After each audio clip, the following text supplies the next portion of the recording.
नमस्कार दोस्तों। जिज्ञासा कोचिंग संस्थान की तरफ से मैं आकाश सिंह आप सभी का स्वागत करता हूं। दोस्तों, जिज्ञासा coaching Sansthan UPSC, IAS, civil services, SSC, railway, bank इत्यादि सभी प्रतियोगी परीक्षाओं की तैयारी करवाती है। दोस्तों, अभी तक हम हाथरस, वृंदावन और कोटा जैसे शहरों में अभी ऑफलाइन क्लासेस दे रहे थे। अब हम ऑनलाइन प्लेटफॉर्म पर भी अवेलेबल हैं। दोस्तों, पिछली क्लास जो हमारी थी इंडियन पॉलिटी, वो आप लोगों ने ज़रूर देखी होगी। उसमें दोस्तों जो भी रिव्यूज़ हो आपके, आप मुझे बता सकते हैं मैसेज के थ्रू, कॉल के थ्रू। मेरा नंबर मैं आपको बता देता हूँ दोस्त, 8130561911। दोस्तों, इस नंबर पे आप मुझसे कांटेक्ट कर सकते हैं। इसके अलावा आपके आपको नीचे जिज्ञासा के नंबर फ्लैश हो रहे होंगे, आप उस पर भी कांटेक्ट कर सकते हैं।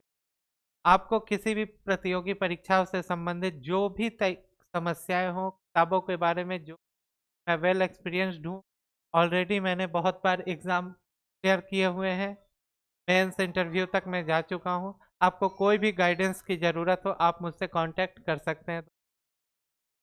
जो भी क्लास हो हम आगे देखेंगे। क्या अभी हम कल देख रहे थे, कल के वीडियो में, कि भारत का संवैधानिक विकास, ठीक है, जिसमें हमने 1773 का रेगुलेटिंग एक्ट पढ़ा था। इसके बाद जो हमारा दूसरा रेगुलेटिंग एक्ट आता है वो है 1781, 1781 का संशोधित अधिनियम है। दोस्तों, इसमें क्या हुआ है कि जैसे बहुत सारी किताबों में इस एक्ट के बारे में आपको चर्चा तक नहीं, ये जो है मेनली ऑप्शनल वाले या जो डीप पढ़ते हैं उनके लिए है। मैंने सोचा कि आपको थोड़ी बहुत बता दूं, क्योंकि जो यूपीएससी का सिलेबस है ये बड़ा ही वास्ट सिलेबस, इसमें कहाँ से क्या सवाल आ जाएंगे आप और हम समझ भी नहीं। इसलिए हमें अपना दायरा पूरा बढ़ा कर रखना होगा, ताकि यूपीएससी कहीं से भी सवाल दे, हम तैयार हैं जवाब देने के। तो जब उसके बाद 1773 के बाद जो दूसरा संशोधित बिल है, अधिनियम है, वो क्या है, 1781 का है दोस्तों। इसमें देखिए क्या है, पहला पॉइंट जो है, सर्वोच्च न्यायालय कंपनी के कर्मचारियों के विरुद्ध उन कार्यों के लिए कार्यवाही नहीं कर सकता जो उन्होंने एक सरकारी अधिकारी के रूप में, यानी कि एज अ सरकारी ऑफिसर, गवर्नमेंट ऑफिसर, उन्होंने जो भी कार्य किया, जो भी काम किया है सरकार के लिए, उसके खिलाफ सुप्रीम कोर्ट कभी उन पर मुकदमा नहीं चला सकता। ये इसमें संशोधित कर दिया गया। जैसे कि 1773 में आपने देखा होगा, अभी हमने डिस्कस किया था पिछले लेक्चर में, तो उसमें क्या किया गया था, कंपनी के जो गवर्नर जनरल और उनकी परिषद थी, उस पर मुकदमा चलाने की, और उसके साथ सॉरी, ब्रिटेन के जो सम्राट थे, है ना, उनके साथ जो जो भी अधीनस्थ अधिकारी थे, उनके ऊपर मुकदमा या सुनवाई करने का अधिकार सुप्रीम कोर्ट को दिया गया था। अब इसमें संशोधित क्या कर दिया गया कि वो अधिकारी, ठीक है, जो सरकार के रूप में काम कर रहे हैं, जाहिर सी हो गई, अधीनस्थ अधिकारी में वो भी आ गए और सभी आ गए, उनके ऊपर सुप्रीम कोर्ट क्या है, कोई कार्यवाही नहीं करेगी। दूसरा है कंपनी के राजस्व कलेक्टर, यानी कि जो टैक्स कलेक्टर होते हैं वो, उसके अलावा कानूनी अधिकारियों को भी सरकारी अधिकारी के रूप में किए गए कार्यों से सुप्रीम कोर्ट से क्या किया गया, मुक्त कर दिया गया।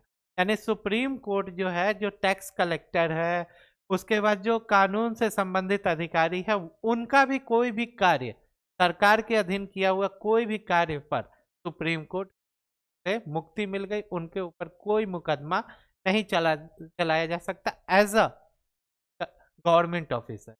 जो उन्होंने अधिकारी रहते हुए काम किया है, उन पर कोई भी मुकदमा नहीं चलेगा।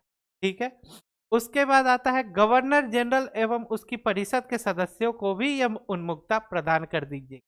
यानी जो गवर्नर जनरल और उसके साथ 4 सदस्य जोड़े गए थे ना, पार्षद जो थे, पिछले लेक्चर में देखा होगा आपने, ठीक है, तो उन लोगों को भी क्या किया गया, सुप्रीम कोर्ट से मुक्ति दे दी गई कि उनके भी कार्यों से सुप्रीम कोर्ट कोई मुकदमा नहीं चलाएगा।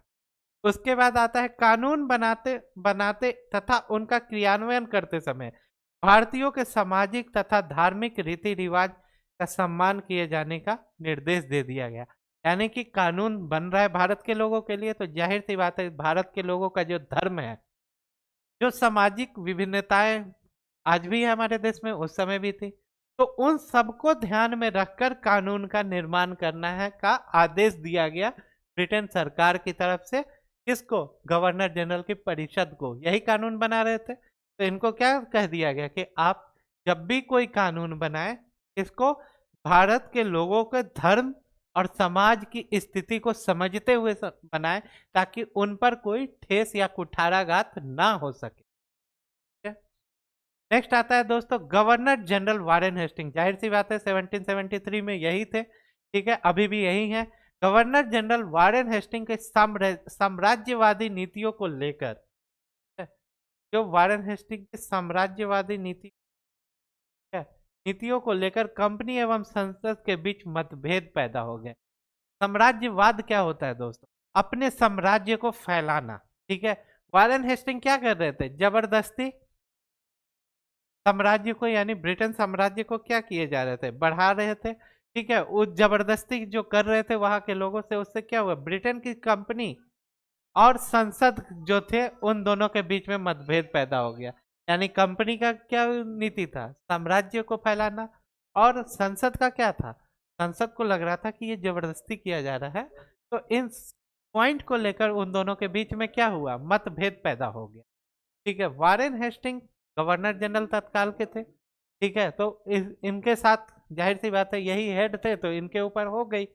इसी कारण से 1782 में 1782 में हाउस ऑफ कॉमन में हेस्टिंग को वापस बुला लेने का प्रस्ताव भेजा। अब दोस्तों देखिए, हाउस ऑफ कॉमन क्या है वहां की, जैसे हमारे यहाँ से कंपेयर करें, वो क्या है? हाउस ऑफ कॉमन यहाँ से, ठीक है।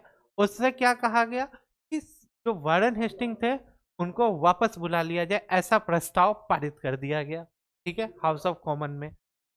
लेकिन कोर्ट ऑफ डायरेक्टर ने संसद की इच्छा की अवहेलना कर दी, क्योंकि पिछले एक्ट में आपने पढ़ा होगा कि कोई भी गवर्नर जनरल को हटाने के लिए कोर्ट ऑफ डायरेक्टर, ठीक है, क्या करेगा? उस पर सिफारिश करेगा।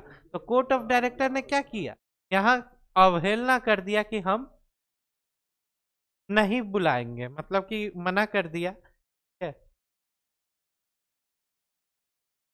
इन स्थितियों से निपटने के लिए, इन स्थितियों से निपटने के लिए कंपनी पर नियंत्रण के लिए 1783 में लैंड के तत्कालीन नॉर्थ फॉक्स, ठीक है, नॉर्थ फॉक्स मंत्रिमंडल ने फॉक्स इंडिया बिल संसद में पेश कर दिया। अब देखिए, मतभेद पैदा किसके लिए हुआ? वारेन हेस्टिंग के साम्राज्यवाद नीतियों के खिलाफ कंपनी और संसद के बीच। संसद में, हाउस ऑफ कॉमन्स में, ठीक है, क्या किया गया? उसको बुला लेने का, वारेन हेस्टिंग बुला लेने का प्रस्ताव पारित हुआ। लेकिन कोर्ट ऑफ डायरेक्टर ने क्या किया? अवहेलना कर दी, सिफारिश नहीं, इग्नोर कर दिया। अब जाहिर सी बात है स्थिति थोड़ी सी गंभीर हो गई थी, तो इन सब से निपटने के लिए क्या किया गया? 1783 में एक जब तत्कालीन नॉर्थ फॉक्स जो वहां के प्रधानमंत्री थे, उन्होंने एक फॉक्स इंडिया बिल को क्या किया? संसद में पेश कर, ठीक है। हाउस ऑफ कॉमन में विधेयक पारित हो जाने के बावजूद सम्राट जॉर्ज तृतीय के विरोध के कारण हाउस ऑफ लॉर्ड्स विधेयक को अस्वीकार कर दिया और फॉक्स मंत्रिमंडल को त्याग पत्र दे, ठीक है। तो जब फॉक्स जो मंत्रिमंडल थी, ठीक है, हाउस ऑफ कॉमन्स की, उन्होंने विधेयक को पारित तो करवा दिया, लेकिन ब्रिटेन के जो सम्राट थे, कौन थे? जॉर्ज तृतीय, ठीक है, ब्रिटेन के सम्राट जो थे जॉर्ज थर्ड, उनको ये बिल्कुल मंजूर नहीं था। तो उनके विरोध, वो उसका तत्काल में क्या कर रहे थे? विरोध कर रहे थे। उनके विरोध के कारण जो वहां की हाउस ऑफ लॉर्ड्स है, यानी कि उच्च सभा जो है वहां की, उन लोगों ने क्या किया? बिल को पास नहीं किया। अब बिल को, जाहिर सी बात है, बिल को कैसे पास किया जाए? आप खुद भी देख सकते हो कि लोकसभा प्लस राज्यसभा, इन दोनों जगह से जब तक बिल पास नहीं होगा, तब तक वो क्या होगा? प्रेसिडेंट के पास नहीं जाता है, ठीक है, प्रेसिडेंट के पास नहीं जाएगा। पहले इन दोनों सदनों से पास कराना जरूरी है। वहां का लोकसभा कौन है? हाउस ऑफ कॉमन, ठीक है। उन्होंने क्या किया? इस बिल को पास कर दिया, लेकिन हाउस ऑफ लॉर्ड जो है, ठीक है, उन्होंने क्या किया? इस बिल को रोक दिया। अब जैसे ही रोक दिया, और उन्होंने क्यों रोका? जॉर्ज थर्ड जो थे वहां के ब्रिटेन के सम्राट, वो इसका विरोध कर रहे थे, इसलिए उन लोगों ने क्या किया? इसको तत्काल में रोक दिया। ठीक है। अगली सरकार, ठीक है, अब जाहिर सी बात है जैसे ही कोई बिल रुक गया तो उसके विरोध में चाहे गवर्नमेंट की क्या हुई, हसाई हो गई एक तरह से। ठीक है, तो तत्कालीन जो फॉक्स मंत्रिमंडल था उन लोगों ने क्या किया, रिजाइन कर दिया। तो रिजाइन होते ही फिर नई सरकार आएगी। अगली सरकार कौन सी आएगी, ठीक है, अगली सरकार आई पिट द यंगर ने बनाई। ठीक है, नेक्स्ट जो सरकार जिसकी बनी वो किसकी बनी, पिट द यंगर की। तो नेक्स्ट जो पीएम होंगे वो कौन होंगे, पिट द यंगर, जिन्होंने 1784 में संसद में फिर इंडिया बिल पेश किया। ठीक है, फिर से एक बिल लाया गया 1784 में, यानी 1784 में इंडिया बिल पेश कर दिया गया, पर फॉक्स के विरोध के कारण विधेयक गिर गया। ठीक है, जाहिर सी बात है उस समय फॉक्स सरकार में थे, ये लोग अपोजिशन में थे, इन्होंने उस समय बिल पास नहीं होने दी। अब जो पीट द यंगर की सरकार बनी तो फॉक्स क्या थे, विपक्षी पार्टी में थे। अब फॉक्स ने उसका विरोध करना शुरू कर दिया और बिल को पास नहीं होने दिया। संसद भंग कर नए चुनाव कराए गए। जब जाहिर सी बात है इनकी भी सरकार नहीं बनी, बिल पास नहीं हुआ, तो संसद को क्या किया गया, भंग कर दिया गया। हम लोग जानते हैं जैसे ही लोकसभा को भंग कर दिया जाता है तो आम चुनाव होते हैं, उसी तरह उस समय इसे भंग कर दिया गया और आम चुनाव कराए गए, जिसमें पिट जो थे वो भारी बहुमत से विजयी हुए। ठीक है, तो नेक्स्ट जो पीएम होंगे, ठीक है, वो क्या थे, पिट हुए। ठीक है, वो फुल बहुमत से जीत के आए, जैसे अभी मोदी जी बहुत भारी बहुमत से जीतकर सरकार बना रहे हैं, भारत में चला रहे हैं। ठीक है, उसने कुछ संशोधनों के साथ अपना इंडिया बिल फिर से संसद में रखा, जिसपे फॉक्स विरोध कर रहे थे। उन बिलों को संशोधन किया गया कि उसे जो भी उसमें त्रुटियां थी उसको ठीक करके फिर से उसी बिल को क्या किया गया, संसद के पटल पर रखा गया, जो अब की बार वो क्या हुआ, पारित हो गया। और इसी को 1784 का पिट्स इंडिया एक्ट कहते हैं। बहुत फेमस, हिस्ट्री में भी पढ़े होंगे, पॉलिटी में भी पढ़ ही रहे हैं। तो नेक्स्ट जो बिल पास होके आया वो क्या था, 1784 का पिट्स इंडिया एक्ट। ठीक है, इस अधिनियम में निम्नलिखित प्रावधान थे, जो ये प्रावधान लेकर आए उसमें क्या क्या प्रावधान दिए हुए थे जो इस बिल में, वो देखते हैं।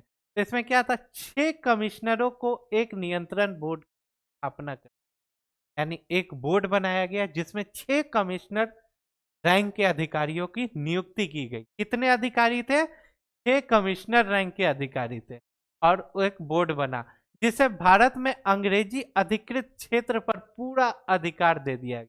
यानी अंग्रेजी हुकूमत जहां जहां चल रही थी भारत में, उन सब पर एक नियंत्रण स्थापित करने के लिए एक नियंत्रण बोर्ड बना, जिसमें कुल 6 कमिश्नर थे।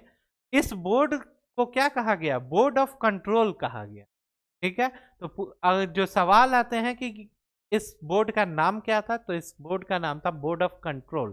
ठीक है, इसी के नाम से ये जाना जाता है। इसके सदस्यों की नियुक्ति ब्रिटेन के सम्राट के द्वारा की जाती है। समझ में आया, इसके जो भी 6 कमिश्नर्स थे, ठीक है, इस बोर्ड ऑफ कंट्रोल के, इन सब की नियुक्ति कौन करेगा, ब्रिटेन के सम्राट करेंगे। इसके 6 सदस्य में से एक ब्रिटेन का अर्ध मंत्री, ठीक है, ब्रिटेन से जो अर्ध मंत्री मतलब पूर्णतः मंत्री नहीं होते, मंत्री की उन्हें क्या की जाती है, पोस्ट के लिए क्वालिफाई कर दिया जाता है, मान लिया जाता है, वैसे एक अर्ध मंत्री को भेजा गया।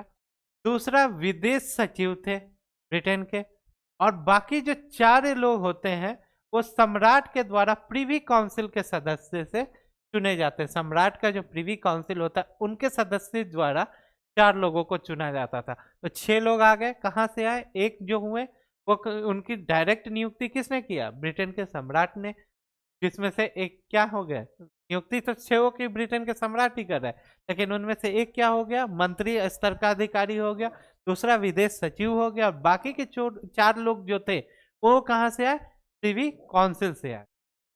बंबई तथा मद्रास के गवर्नर पूर्ण रूप से गवर्नर जनरल के अधीन हो गए। अभी पिछले एक्ट में हमने देखा था, 1773 के एक्ट में हमने क्या देखा था कि जो बंबई और मद्रास के जो कुछ अधिकार क्षेत्र थे वो क्या किए थे, बंगाल के गवर्नर यानी भारत के गवर्नर के अधीन कर दिए गए थे। अब ये पूर्ण रूप से बंबई और मद्रास वाले गवर्नर किसके अधीन हो गए, बंगाल के गवर्नर जनरल, जो कि भारत का गवर्नर जनरल कहलाने लगा था। उसमें क्या किया गया, बम्बई और मद्रास को उनके अधीन लेके चले गए।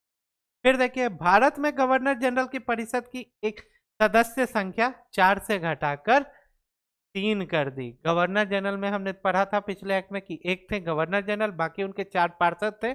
अब उनकी संख्या 4 से घटाकर कितना कर दिया गया, अब टोटल जो मेंबर्स थे वो कितने हो गए, 3 हो गए। ठीक है।